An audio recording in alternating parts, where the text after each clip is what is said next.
Muy buenos días. Buenos días a todos.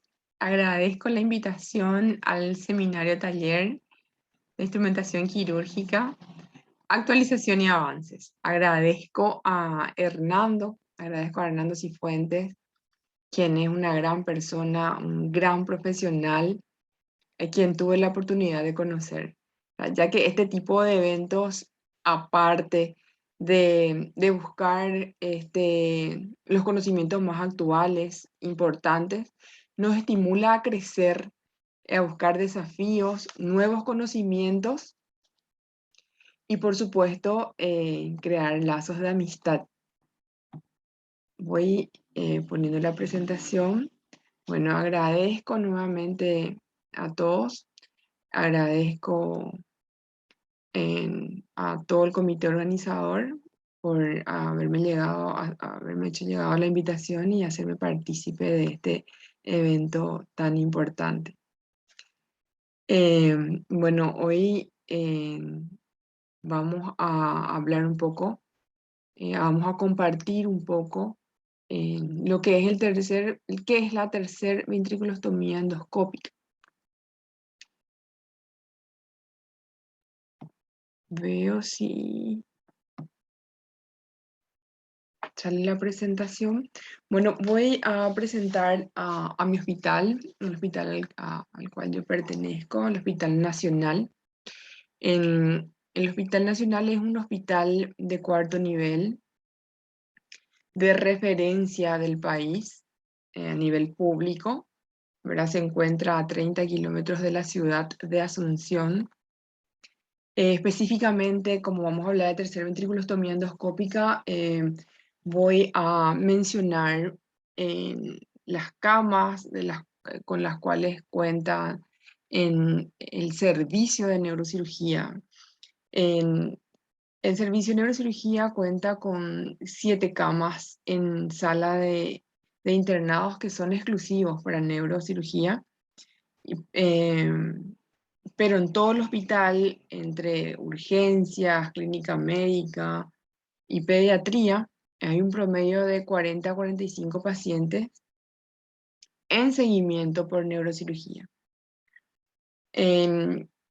Nosotros en el hospital se atienden pacientes, tanto niños como adultos.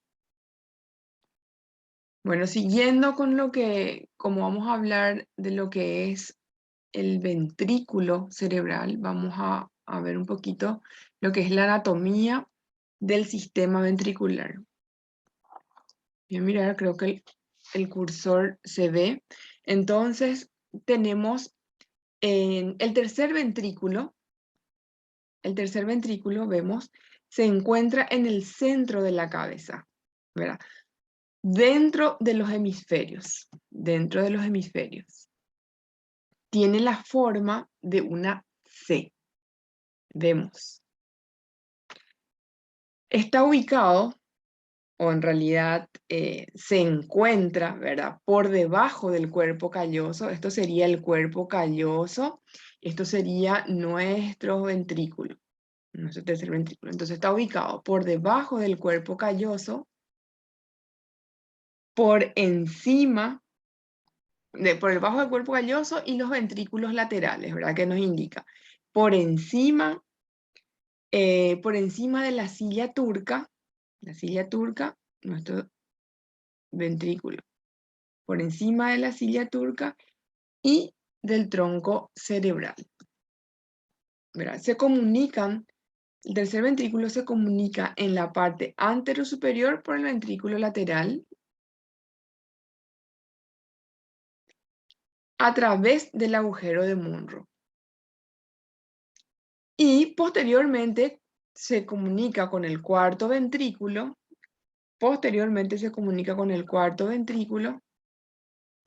A través del acueducto de Silvio.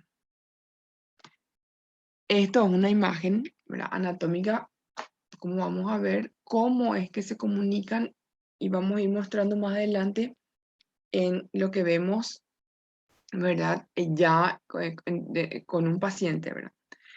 Bueno, y siguiendo un poquito para conocer un poquito la historia, eh, cómo fue que se introdujo esto de la endoscopía. Este médico alemán, Philipp Fossini, fue el que introdujo la idea, fue el que inventó el instrumento para la endoscopía, ¿verdad? En ese entonces, en el siglo XIX, con modestos medios, ¿verdad?, disponibles. Pero lo importante fue que logró demostrar al mundo médico el camino a la endoscopía. Luego vinieron otros médicos, neurocirujanos, que empezaron a practicarlo y a mejorarlo.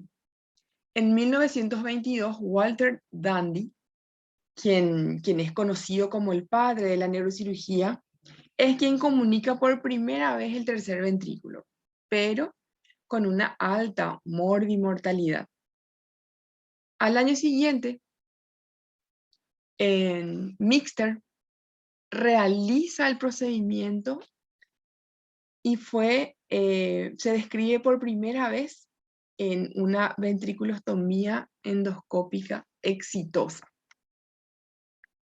Bueno, el procedimiento el cual nosotros vamos a describir principalmente se desarrolla, o mejor dicho, se utiliza para el tratamiento de la hidrocefalia. Entonces, ¿qué es la hidrocefalia? Es la acumulación de líquido cefalorraquídeo en cantidad excesiva dentro de unas cavidades del cerebro. Y vemos aquí en un ventrículo normal, cavidad del cerebro, vemos un ventrículo normal. En el lado derecho vemos un ventrículo obstruido. Cuando hay una obstrucción, ¿qué es lo que pasa?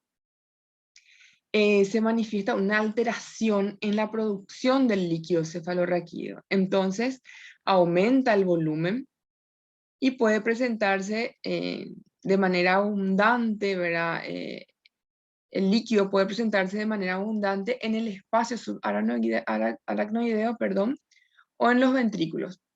Entonces lo que hace es imposibilita o altera la absorción y el libre flujo del líquido cefalorraquídeo. Bueno, tenemos dos tipos de hidrocefalias. Sabemos que tenemos las hidrocefalias congénitas o adquiridas, ¿verdad?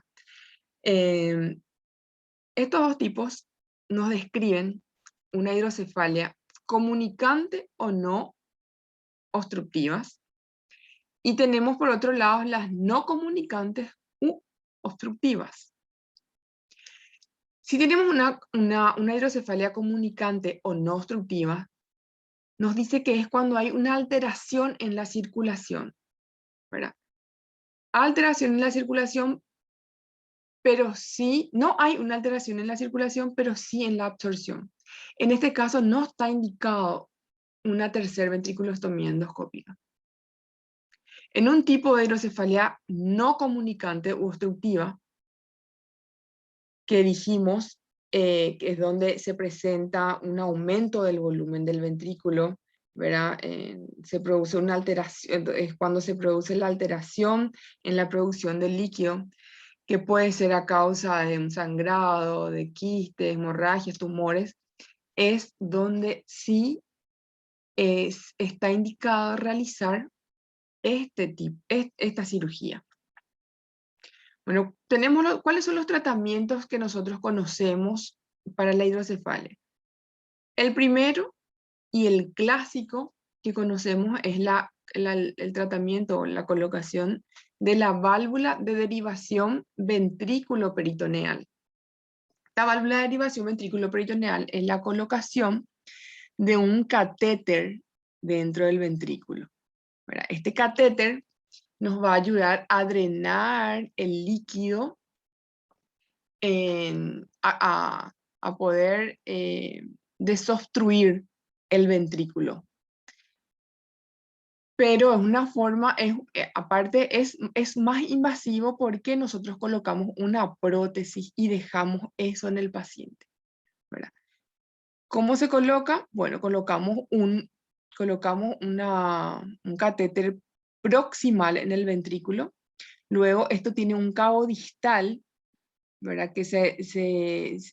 Como un cabo distal, perdón, que debemos de hacer pasar todo un cabo distal hasta el abdomen. ¿Y cómo hacemos llegar eso? A través de un instrumental que se llama tunelizador. Se crea un bolsillo en el abdomen, una incisión, se introduce el tunelizador y por medio del cual eso nos va a ayudar a llevar todo el cabo distal hasta el abdomen y poder dejarlo allí.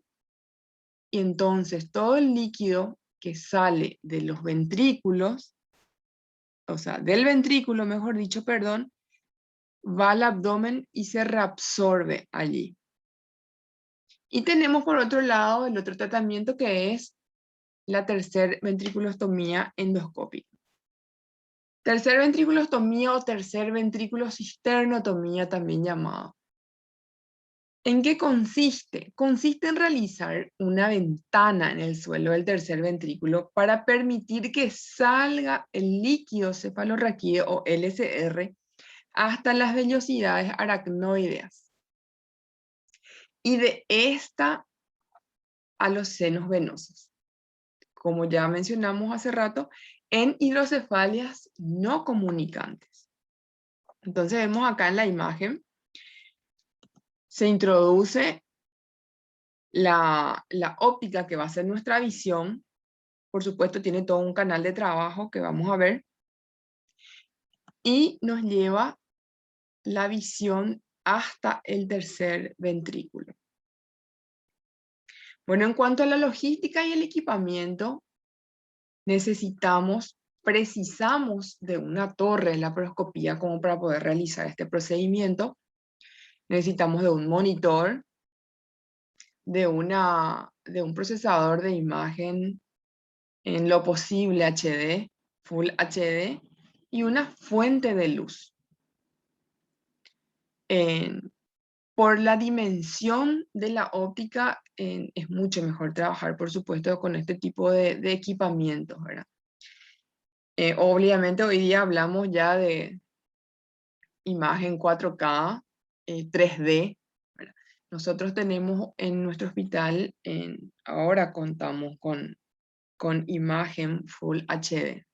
Le facilita, por supuesto, al cirujano todo trabajo. Se ubica generalmente hacia los pies del paciente, del lado derecho del paciente. Y bueno, el cirujano, el ayudante instrumentador, hacia la cabeza. ¿Cómo va a estar, cómo vamos a montar nuestra mesa de instrumentales? ¿Qué vamos a utilizar? Utilizamos instrumentales convencionales, por supuesto para la abertura, bisturí, Adson, separadores, tijera, hemostática.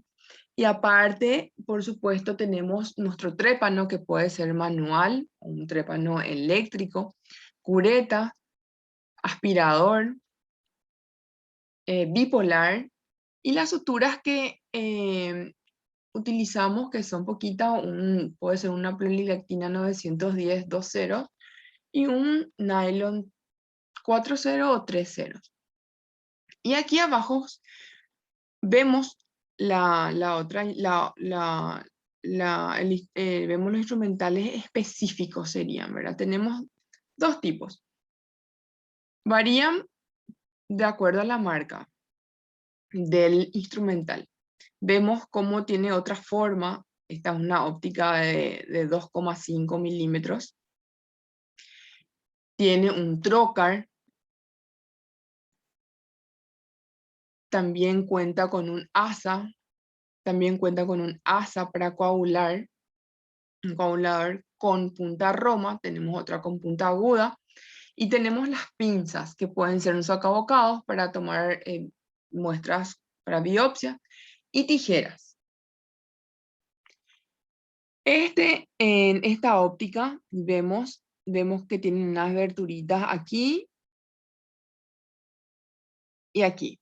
Bueno, en esta abertura lo que nos va a ayudar es a poder introducir, por medio de esa abertura, vamos a poder introducir nuestros elementos de trabajo que van a ser el coagulador, o las sondas que vamos a necesitar. Este es otro tipo, igualmente se introduce en el centro la óptica y tenemos los otros tres orificios que nos sirven para poder introducir nuestro elemento de trabajo. Generalmente de un lado lo que hacemos es conectar un macro gotero, ¿verdad? Porque necesitamos de un lavado continuo. Utilizamos nosotros Ringer y entonces a la par que se va introduciendo el trocar, nosotros ya abrimos nuestro Ringer y ya se va haciendo un lavado, ¿verdad? Para también evitar la obstrucción.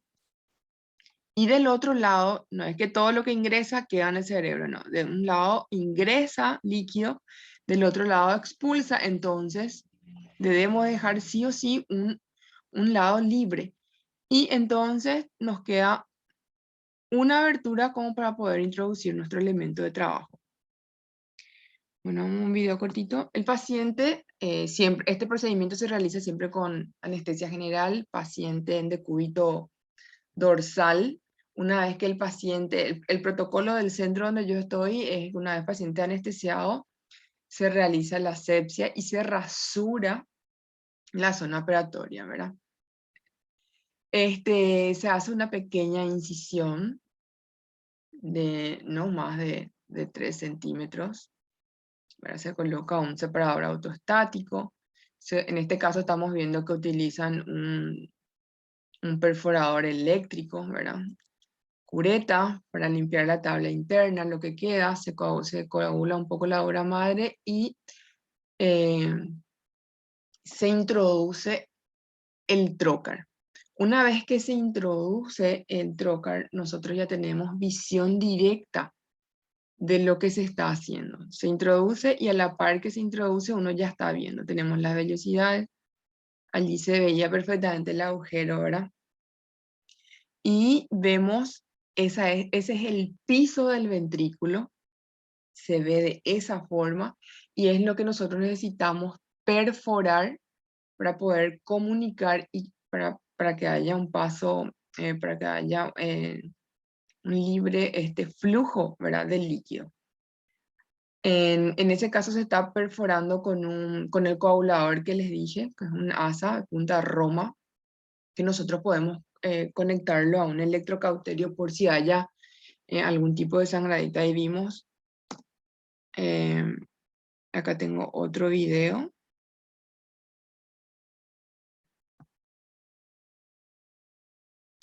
Perdón. Ahí está. Este es el otro modelo, vamos a decirle, ¿verdad? Vemos cómo introduce el trocar y a la par que introduce 1 centímetro solo y ya vemos cómo va expulsando el líquido, ¿verdad? Porque ya se va mezclando con el líquido cefalorraquídeo. Se conecta con la óptica y esa imagen que vemos ya es nuestro Ringer con el líquido cefalorraquídeo que a la par le ayuda también al cirujano a mantener la visión, limpia del trayecto. Una vez que llegamos al piso, allí vemos el agujero de Monro. Se ve de esa forma, es hermoso. Cuando se ven esas vellosidades, prácticamente ya uno se ubica y allí vemos el piso. Y en este caso vamos a perforar también utilizamos sonda de Fogarty. Utilizamos Fogarty de 3, de 4 y a veces de 5, ¿verdad? Número 5. Se crea un poco de presión. ¿Y para qué usamos la sonda? Porque la sondita tiene, ahí vamos a ver uno puede inflar y entonces al inflar nosotros creamos mayor espacio dentro del ventrículo.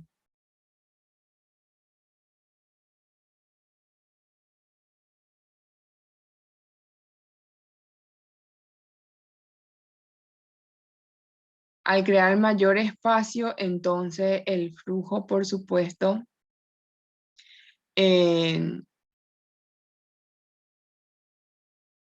es mucho mejor y uno ya tiene seguridad porque ve perfectamente cómo vieron ahí, el paso del líquido es perfecto.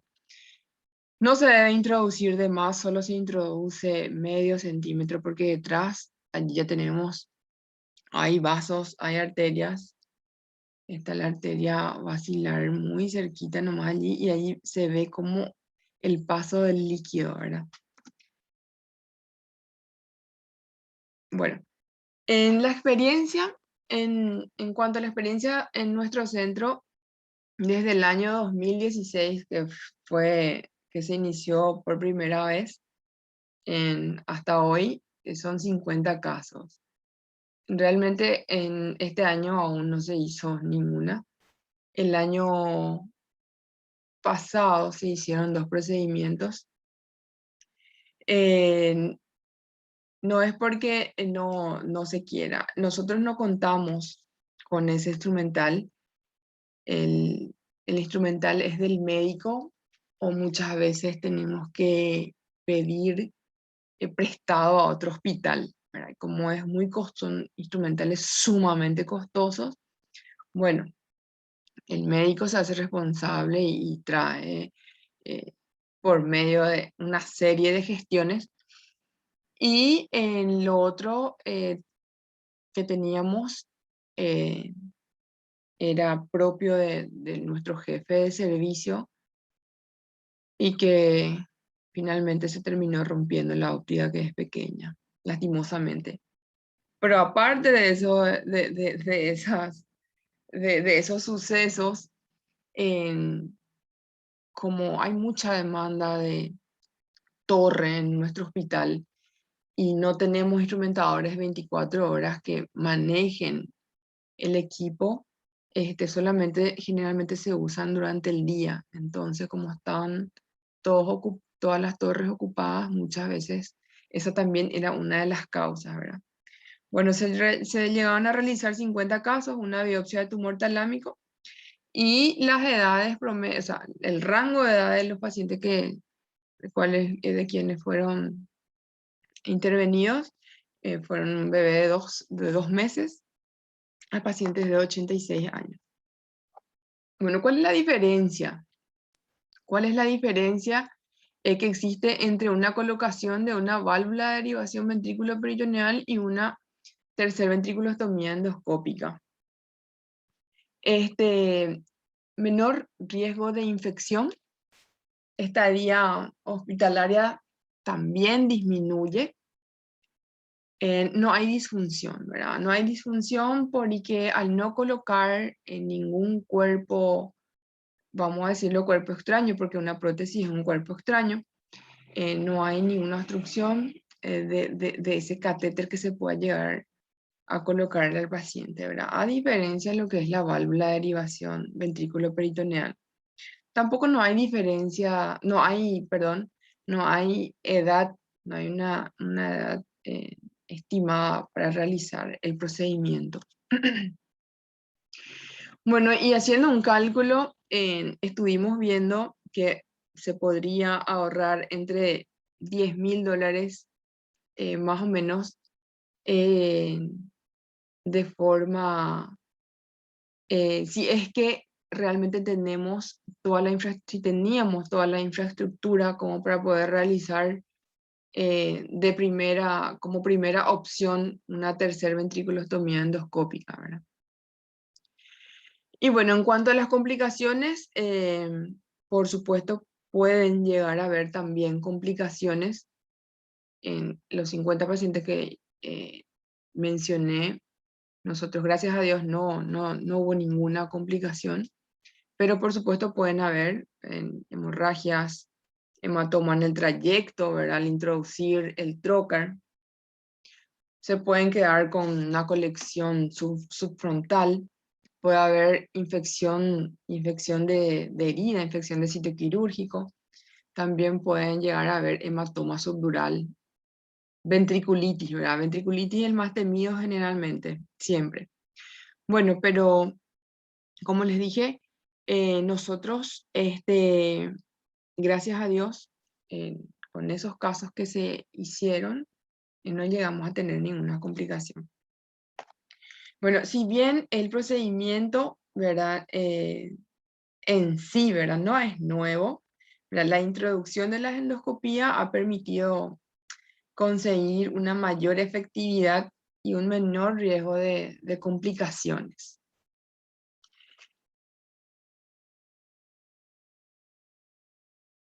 Les agradezco muchísimo la atención, espero que haya servido, que haya aportado un poquito, compartiendo con ustedes lo que nosotros hacemos en nuestro centro. Agradezco una vez más al comité organizador, en su nombre a Hernando, y espero muy pronto poder verlos. Están todos, ellos saben, están invitados todos para nuestro congreso que estamos preparando aquí en Paraguay, el primer congreso de instrumentación quirúrgica. Y bueno, un saludo a todos y muchas gracias.